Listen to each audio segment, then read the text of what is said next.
Welcome to post-match chat, everybody. The 13th match of the IPL was completed today, and the Delhi Capitals have beaten the Mumbai Indians by 6 wickets with 5 balls to spare. It was an intriguing, low-scoring game. I think Mumbai would have come into this as favourites on the recent track record, but Delhi coming back into this tournament, making it really, really nice and even. Apart, there's only really the Royal Challengers Bangalore who are running away with it. Everybody else very, very evenly matched so far. Break it all down. You'll be speaking to us, and by us I mean me, Aatif, Nawaz, and my guest today, my very good friend, a broadcaster, sports journalist, and great guy, Mr. Nikesh Rughani. Nikesh, disappointing from Mumbai, 137 for 9. That's definitely a below par total. Absolutely, yeah. I mean, we've seen them defend targets of 150, 152 in recent games, almost defending 9 in the first game as well against the Royal Challengers Bangalore. That one went right down to the final ball. So they're kind of not batting as well as they would expect to. It's a difficult wicket in Chennai. It's a little bit up and down. It's not coming onto the ball as nicely as they used to, particularly at the Wankhede Stadium, where they play most of their home matches, of course, throughout a season. And it's just been difficult. But with the ball, even with 137 on the board, we were saying, I was on commentary today on the BBC on the radio, and we were saying that, look, with Mumbai, they're the only team that's probably got a chance of taking this one close. And yeah, they took it at least down to the final over. I think the penultimate over from Jasprit Bumrah, a little bit disappointing with those 2 no balls and the extra runs and the free hits, which kind of swung it in Delhi's favour towards the end. But, they took it far, and that, I suppose that's what champions do. They've won a couple of low-scoring games already previously, but 137, just not enough. You expect more from their batsmen. Rohit Sharma finally back in some runs today, 44. Suryakumar Yadav, when they were going together, they were 67 for 1, and then they had that little wobble in the middle, losing those quick wickets. They were 90 odd for 6 at one stage. And yeah, Quinton de Kock's not quite hit his straps. I know he missed the first game because of quarantine issues. The middle order's not really fired. That's who they rely on, isn't it? Let's be honest. Yeah, they've been in a hole so many times over the last couple of years, and they rely on Hardik Pandya, Karan Pollard, Krunal Pandya as well to an extent, and they've not managed to hit their straps. And I think that's a major concern for them, although they've only got one more game to play in Chennai before they move over to Delhi. So maybe different ground, different pitch, different fortunes. Yeah, I mean, they'll definitely hope so, because that middle order really was very disappointing today. I mean, as you say, Rohit Sharma started out reasonably well, and when him and Suryakumar Yadav were going, they looked quite comfortable. It looked like a different game. They were so comfortable, free-flowing, free-scoring. Rohit Sharma hit 3 sixes. Suryakumar Yadav just starting to open up, and then randomly edged one behind. And it felt very random when he went to Avish Khan. It didn't seem like it was within the run of play. Then came Amit Mishra back into the attack, and he gets Ishan Kishan.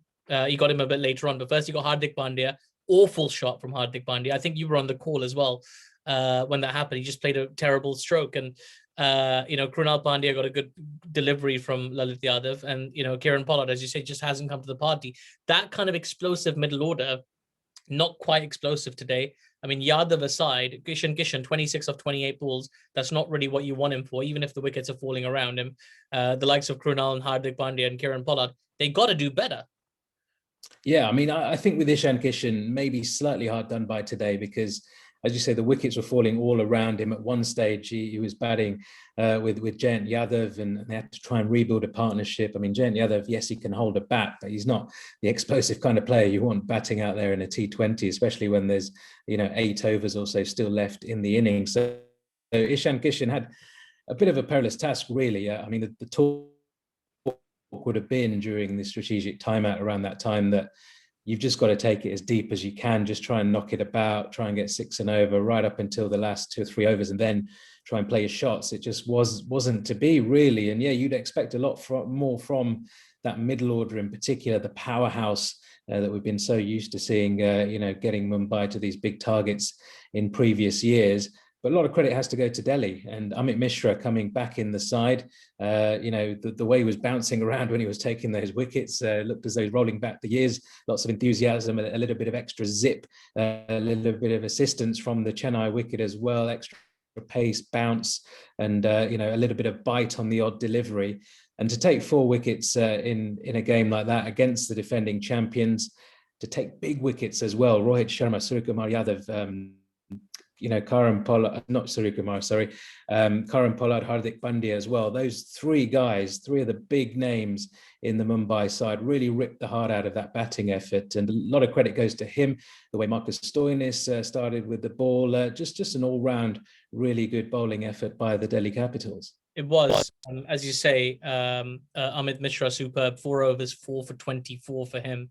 Outstanding. 11 dot balls on that as well. Ashwin, who took a little bit of tap earlier on in the tournament, he's come back quite strongly. He went for 31 in the end, but there was a phase where he managed to just hold the team back. He bowled 12 dot balls, which is half his allotment of deliveries, which I thought was pretty impressive.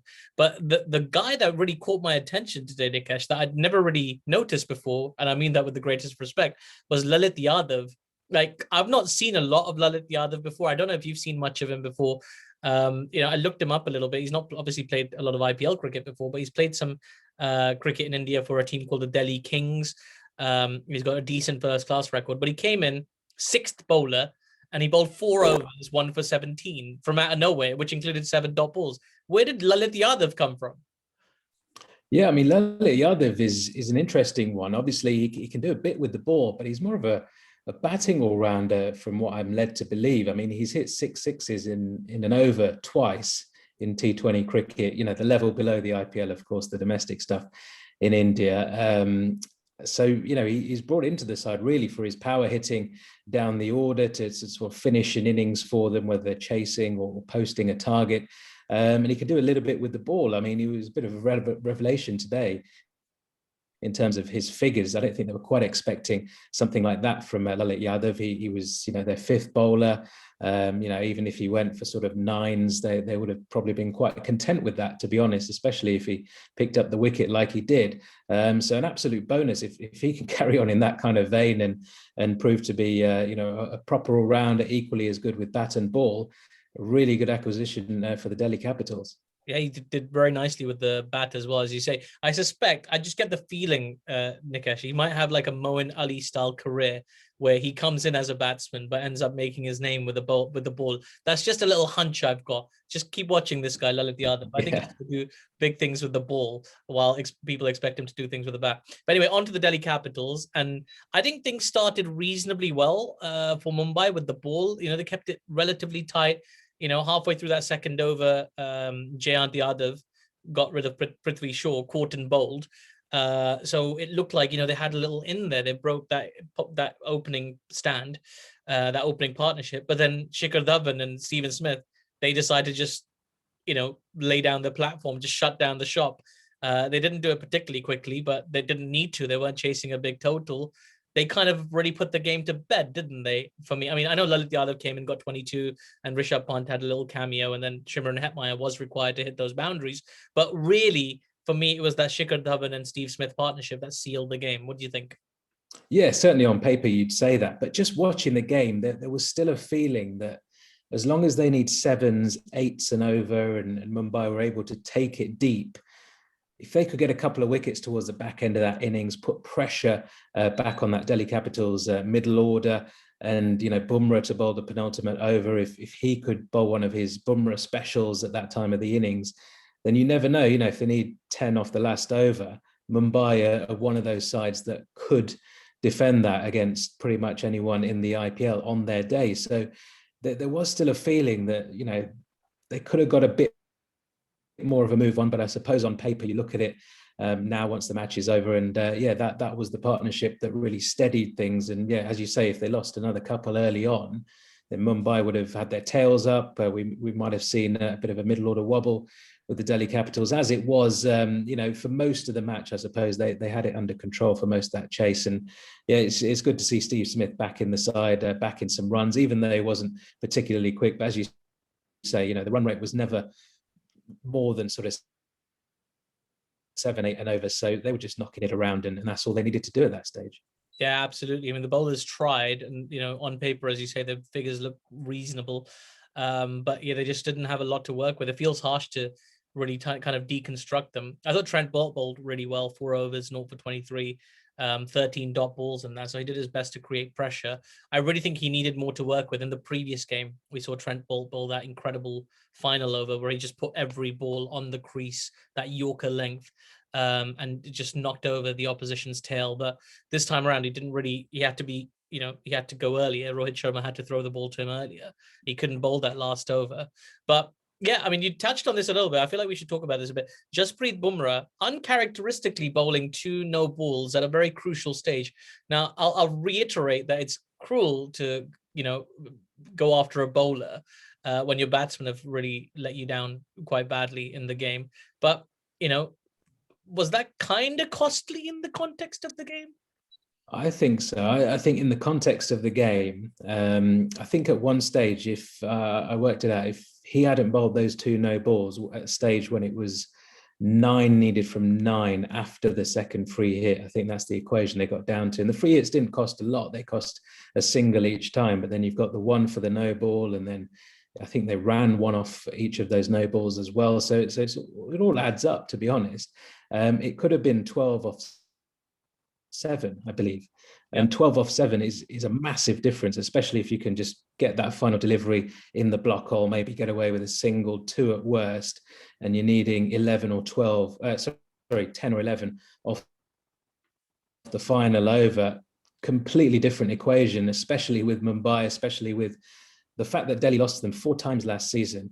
They would have seen that Mumbai have defended a couple of low totals already this season. Going into the final over, needing 10, that would have piled huge pressure onto Delhi. So I think in the context of the game, that was huge and completely uncharacteristic. As you say, you can't expect Bumrah to turn up every single day and bowl as well as he can. He's going to have the odd off day. And I wouldn't say it was a complete off day, but at the end of the day, the batsman let him down, but it's unlike him to bowl an over like that with 2 no balls, 2 free hits in that penultimate over, very costly in the context. Yeah, absolutely. In the end, the Delhi Capitals made it relatively comfortably, 6 wickets, 5 balls, probably a bit closer than they will have wanted, but they got over the line. That's what will mean the most to them. And with that being said, Nikesh, a big win for Delhi, obviously very helpful to them in their campaign. A double header tomorrow. So just very quickly, tell me, where's your money for tomorrow? Who's winning the first game? Punjab Kings, Sunrisers, Hyderabad. Who do you think is winning that game? Sunrisers are due, aren't they? You'd like to think, well, so are the Punjab Kings. A terrible start. They are. They are, but at least they've shown some potential, posting 221. Getting a win on the board as well. I mean, the Punjab Kings, they strike me as a side that's just going to blow hot and cold for the whole tournament. They're either on or they're not, and it's just one of those. I mean, the one thing that we were guaranteed with Punjab last season was runs at the top of the order. But there was a lot of criticism as to how quickly those runs were scored. Mayank Agarwal and KL Rahul, right up there at the top of the scoring charts, but their strike rates were, in the modern game, 120 odd, 130 max. It's not great when you're batting in those power play overs and you're spending a lot of time at the crease and you're striking at that sort of strike rate. So maybe they've tried to go too much the other way. It came off in their first game, of course, didn't come off so well in their second. They're going to blow hot and cold. I can see the Sunrisers getting through that one. They're due.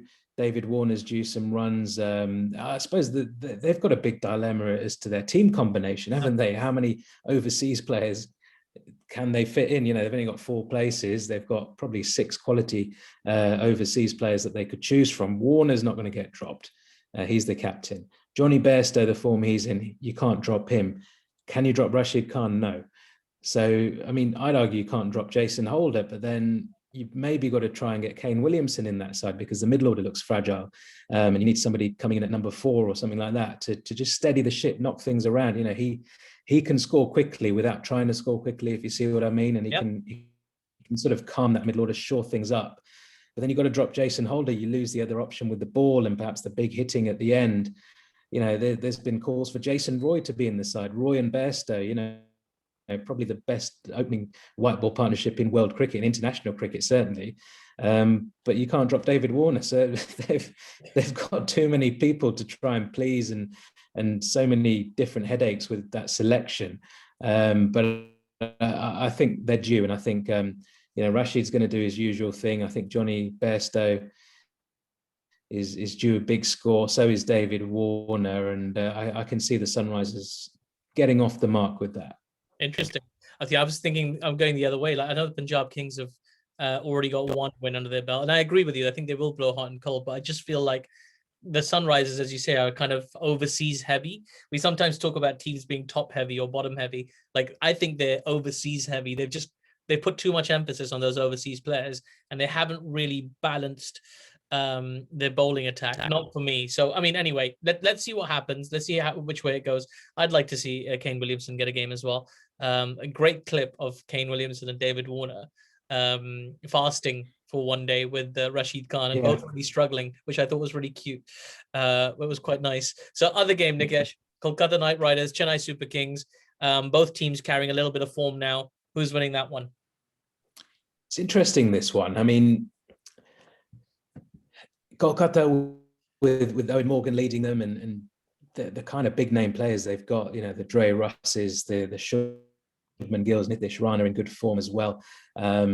They've got a lot of bases covered in that side. Chennai Super Kings, people talk about the aging side, but when you've got somebody like Jadeja in your side, who is one of the superstars of the IPL and one of the most least talked about superstars, I suppose, over the last few years. He's such a valuable player in any side that he plays in, with bat, ball, in the field as well. Even if he's not been bowling for 12, 13 overs, he'll do something in the field. He'll create a run out, he'll stop a boundary, or he'll do something. He's always in the game. And, when you've got some of the quality players that they have got, the Faf du Plessis, the Suresh Rainas, MS Dhoni's not quite done it, but Deepak Chahar is so reliable opening the bowling in those power play overs. Dwayne Bravo, they've still got Sam Curran, of course. A lot of big game players, and I've got a sneaky feeling about Chennai. I think they'll make the playoffs this season, and I can see them winning tomorrow as well. Despite it, I think it'll be a close game. Kolkata, I like the look of Kolkata. I like the way they're led by Owen Morgan, probably the best white ball captain in the world at the moment, certainly in the top two. The other one, I'd probably say, being Rohit Sharma, controversially, even though he doesn't captain his international side. But I'd say he's right up there. But I can just see Chennai sneaking one through. And I think Chennai are in that position now where they're going to go on a bit of a roll, I think. I think they're going to dethrone RCB at the top of the table. I know it's early days and everything, but RCB will have a wobble.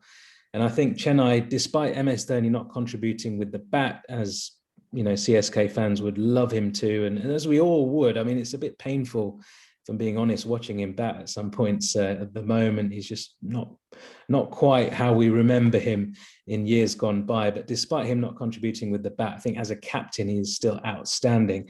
And if you're talking of all-time great captains in white ball cricket, probably he would be right up there in that conversation of top 2 or 3 in international cricket, along with maybe Owen Morgan. So he's still a great leader, and I think he's got the right tools around him to be able to create a winning team. I think they'll make the playoffs. They might even go all the way to the final. I think they're going to get on a bit of a roll, and they're going to win tomorrow against Kolkata Knight Riders.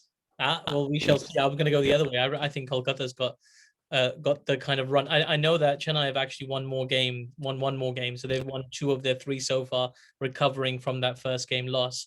I suspect Kolkata will want to even out their average a bit. See, I'm looking at the tournament as something that's going to get closer. I think RCB will continue their winning run. They've won 3 out of 3 so far. So just a hat nod to Virat Kohli, maybe a pretty decent white ball captain as well, despite what we're saying. Maybe. The results seem to indicate that anyway, so far. Yeah, it's only taken him, 14 years? Well, actually, he's not been leading for 14 years. Yeah. So that's a bit unfair. But it's been 5 or 6 years of pretty average performances, and last season they weren't too bad, were they, to be fair? No, absolutely. And, they've just won a couple of very good white ball series against England as well. So, I think he's all right. I think this guy's got a future. Yeah, I certainly don't think he's a bad captain in white ball cricket. I just think Rohit Sharma is a little bit ahead. I don't want to open up a can of worms and, say I'm Team Rohit and all this kind of stuff. I think leave the Indian team as it is for the moment. I just think, I'm talking in the context of the IPL, 5 titles as a captain. I don't think you can argue with Rohit Sharma's credentials, leading the Mumbai Indians at least, and leading a side in this competition. But yeah, I think the one thing that's helped Kohli, of course, just briefly mentioning, is Glenn Maxwell coming into the side, and the added responsibility I think people like Kohli and de Villiers have given to Maxwell, and perhaps Maxwell has looked up to these guys and thought, I'm for once not the main superstar in the side that I'm playing in, like he was at Punjab and elsewhere, perhaps.